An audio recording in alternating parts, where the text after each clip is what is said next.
오늘 다행스럽게도 이 수정된 법 왜곡죄가 통과가 되었다라고 합니다. 하지만 제가 눈에 거슬리는 게 있더라고요. 아니 반대가 3표가 나왔더라고. 반대가 민주당 내에서 나와의 의견이 맞지 않는다고 하더라도 정당에서 큰 줄기로서 밀고 나간다라고 하면 안에서 설득할 일이지 왜 반대를 합니까?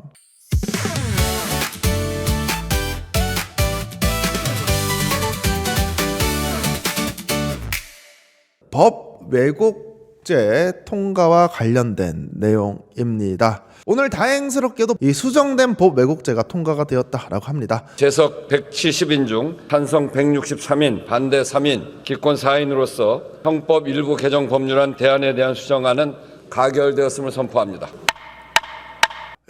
박수!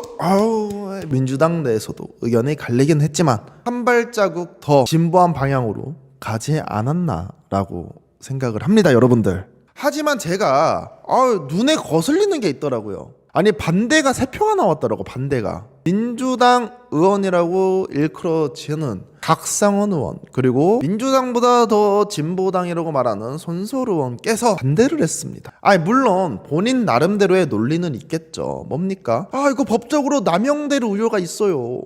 그리고 내가 봤을 때는요, 사법 독립 침해예요. 내가 변호사니까 잘한단 말이에요. 나는 반대할 거야. 반대합니다. 난 진짜 사법권 독립 침해다. 이 얘기 진짜 열받아 죽겠어.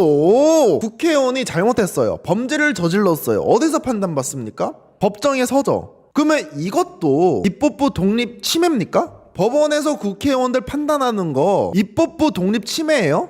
그 얘기 아무도 안 하잖아. 윤석열이 대통령이었잖아. 재판받았죠. 그럼 윤석열도 재판 안 받아야 돼요? 행정부의 독립을 안 지켜줘요?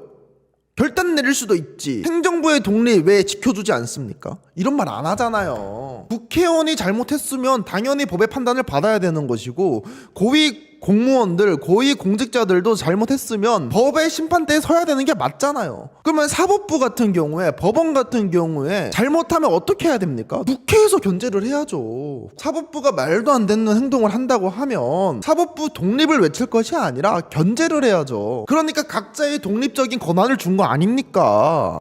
저는 이런 부분이 진짜 답답하다라는 거예요. 그리고 손소루 의원은 뭐예요? 내가 보니까요, 실효성이 부족한 것 같아요. 더 강한 개혁이 필요하지. 그 정도 가지고는 안 돼. 난 그러니까 반대할 거야. 이 정도 법안으로는 검찰의 악습을 못 끊어낸다. 우선 찬성을 하고 고쳐나가면 되잖아요. 알겠어요. 우리도 더 강력한 법을 원하죠. 근데 왜 반대를 해요? 욕을 하자는 건 아닌데 공감이 안 돼서 그래요. 첫 번째, 각상원 의원 같은 경우에는 민주당 내에서 나와의 의견이 맞지 않는다고 하더라도 정당에서 큰 줄기로서 밀고 나간다라고 하면 안에서 설득할 일이지 왜 반대를 합니까? 그리고 손소루 의원 같은 경우에도 대안을 내놔요. 대안을. 그러니까 내가 하는 말은요, 우리가 법 왜곡죄를 보더라도 아쉬운 면 당연히 있을 수 있지. 맨날 내란 재판 다니는 강조 입장에서는 더 강력한 법 왜곡죄가 필요하다고 생각을 하지. 하지만 모든 과정이라는 게 스텝 바이 스텝으로 올라가는 게 필요하다는 거예요. 그러니까 우선은 우리가 이걸 한번 해보고 제대로 고쳐나가면 되는데 왜 반대를 하냐는 거야. 이 부분이 저는 상당히 아쉬웠다는 겁니다. 그렇다면 이 법 왜곡죄 어떤 내용이냐. 판사나 검사가 수사, 기소, 재판 과정에서 법리를 왜곡하면 10년 이하 징역에 처한다. 의도적으로 법령을 잘못 적용해서 당사자를 유리, 불리하게 하거나 위법하게 증거를 수집할 경우 논리나 경험칙에 현저히 반해 사실을 인정한 경우에 법 왜곡으로 분류한다라는 것이 법 왜곡죄의 주된 내용입니다. 1항에 이 문구가 추가되었다라고 해요. 합리적인 범위 내에서 재량적 판단은 해당하지 않는다라는 문구가 추가가 되었고요. 이거는 더 강력해진 거라고 해석하시면 되고요. 논리나 경험치에 현저히 반해 사실을 인정하는 경우, 왜냐하면 이 부분이 되게 애매한 부분이었기 때문에 삭제를 했다라고 하고 있어요. 이 법 왜곡죄가 더 강력해졌는데 왜 법사위에 있는 의원들은 왜 불만을 가지냐, 왜 김영민 의원은 화를 내고 있냐, 왜 기권을 했냐, 이런 분들이 많잖아요. 왜 그럴까요? 우리 김영민 의원이 뭐라고 말하는지 함께 보고 오도록 하겠습니다. 근데 만약에 상의했어도 의원님은 수정안을 반대하셨을 거죠? 아니 꼭 그렇진 않습니다. 그래요? 그러니까 예를 들면 수정안에서 예. 그 대상 사건을 줄이는 것은 저는 반대인데 예.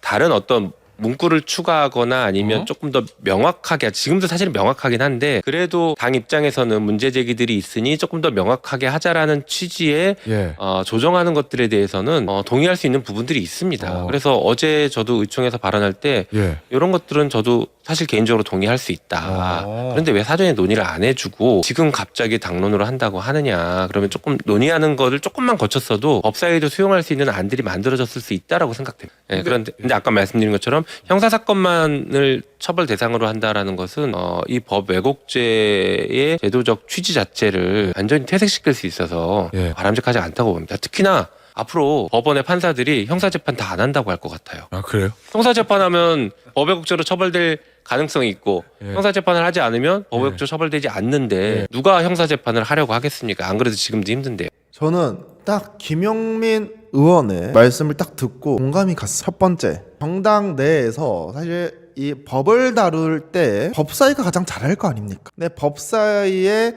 의견을 약간 듣지 못했다라는 점, 여기에 대해서 화난 포인트가 한 가지가 있고, 두 번째로는 형사사건과 관련해가지고 실행을 한다라는 거예요. 그러면 민사에서는 이 법이 적용되지 않는다라는 겁니다. 더 강력해지긴 했으나 범위는 좁아진 겁니다. 그러니까 법사위에 있는 의원분들, 특히 이제 김용민 의원이 사실 공감은 된다. 좀 안타까운 게 기권 안 하셨으면 좋겠어요. 좀 찬성적으로 그래도 던져줬으면 좋지 않았을까라는 아쉬운 마음을 전달합니다. 지금 법 왜곡죄가 마지막으로 통과가 되었는데 현재 어떠한 상황이냐, 법과 관련된 내용들이 사법개혁 3법이죠. 첫 번째가 재판소원 도입입니다. 대법원에서 판단을 받더라도 이게 헌법에 위배가 된다라고 하면 헌법재판소에서 마지막으로 판단을 받겠다라는 거예요. 근데 이것도 상당히 중요합니다. 대법원에서는 판단을 받고 헌법재판소에서 판단을 받았는데 대법원과 헌법재판소의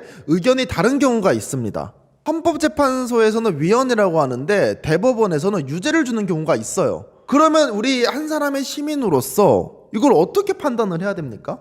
만약에 대법원의 판단이 위헌이라고 한다면 마지막에 헌법재판소의 판단을 받는 게 더 좋지 않겠습니까? 그리고 사실상 대한민국을 보면 3심 제기는 하나 어떻게 보면 2심제예요. 1심, 2심에서는 사실심, 이 전체적인 사건에 대해서 내용을 들여다보는 겁니다. 하지만 대법원은 뭐라고 얘기하냐? 법률심입니다. 사건에 대한 전체적인 증거와 증인의 내용에 대해서 판단하기보다는 법률적으로 이게 잘못됐는지 잘못되지 않았는지만 판단을 하는 거예요. 그렇기 때문에 대법원에서 뒤집힐 일은 낙타가 바늘구멍에 들어가는 것과 동일합니다. 그렇기 때문에 사실상 진짜 억울하게 2심에서 유죄를 받은 사람이 한 번 더 판단을 받을 수 있게 만들어주는 것이 재판소원법이라고 저는 생각이 들고요. 두 번째로 대법관 증언입니다. 아니 너네들 맨날 힘들다며요. 아니 대법원 일이 너무 많아서 힘들다면서요. 근데 왜 대법원은 대법관을 더 많이 뽑는 것을 싫어할까요?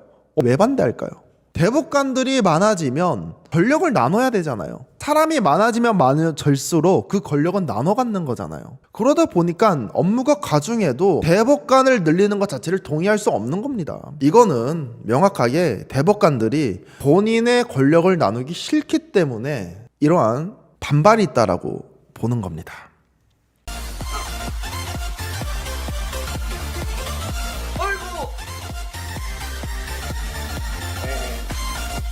축하합니다. 파란색 당첨입니다.